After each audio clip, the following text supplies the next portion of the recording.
And welcome back to my YouTube channel life on hub.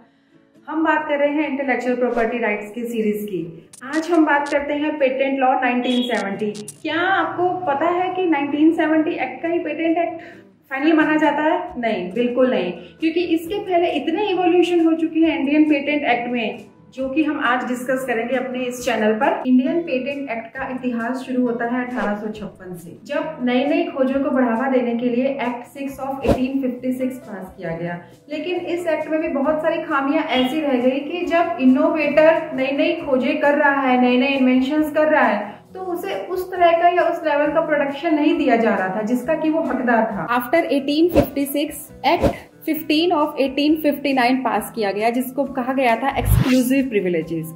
अभी exclusive privileges का क्या मतलब है? क्योंकि कोर्ट के अंतर्गत जब तक किसी पर्सन को इनोवेशन करने के लिए प्रोटेक्शन नहीं दी जाती थी, तब तक उसका कोई मतलब ही नहीं था, क्योंकि कोई भी आके उसको चुरा सकता था, उसे फिर से तैयार कर सकता था, उसके इनोवेशन को उसे कहीं भी सेल कर सकता था या उसका कुछ भी मिसयूज कर सकता था। लेकिन जब यहाँ से भी इन्वेंटर को फुल प्रोटेक्शन नहीं मिली, तो उसके बाद एक्ट 13 ऑफ 1872 पास किया गया, जिसे बोला गया था पैटर्न्स एंड डिजाइन्स एक्ट। एक का आइडिया दूसरे के आइडिया से बिल्कुल अलग है। फिर से संशोधन किया गया एक्ट में इन 1883, और जब यहाँ से भी तसल्ली नहीं हुई तो Indian patents and designs act enforce हुआ इन 1911। 1911 के पेटेंट्स एंड डिजाइन्स एक्ट ने पुराने सभी पेटेंट्स एक्ट को रिप्लेस किया और पहली बार पेटेंट एडमिनिस्ट्रेशन को कंट्रोलर ऑफ पेटेंट्स के अंतर्गत लिया गया।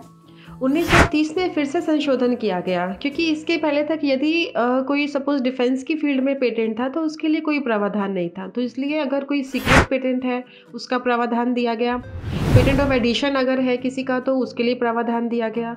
और यदि इंडियन गवर्नमेंट किसी आविष्कार को खुद के लिए इस्तेमाल करना चाहती है तो या फिर उसे इस्तेमाल करके कुछ और नई खोजों का अगर वो पता लगाना चाहती है तो उसके लिए भी प्रावधान दिया गया।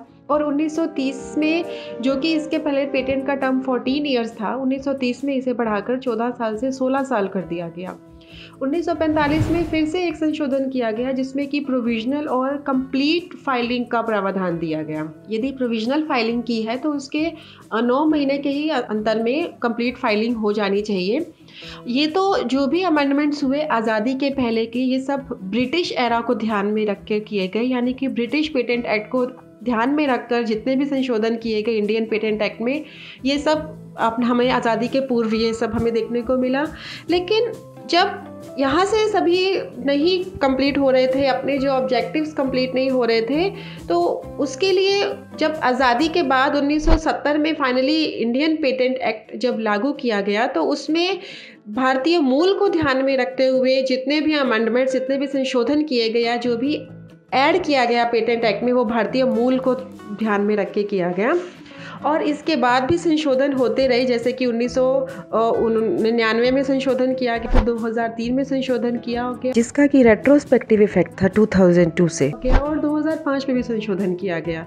तो ये संशोधन जो भी किए गए वो भारतीय मूल को ध्यान में रखकर किए गए, क्योंकि आज़ादी के पूर्व जो भी थे संशोधन, जितने भी एक्ट थे, वो सब ब्रिटिश एरा के हिसाब से किए गए थे। और आज़ादी के बाद जो संशोधन किए गए पेटेंट एक्ट में, उन्हीं सब में प्रावधान दिया गया पेटेंट टर्म को 20 ईयर्स दिया गया।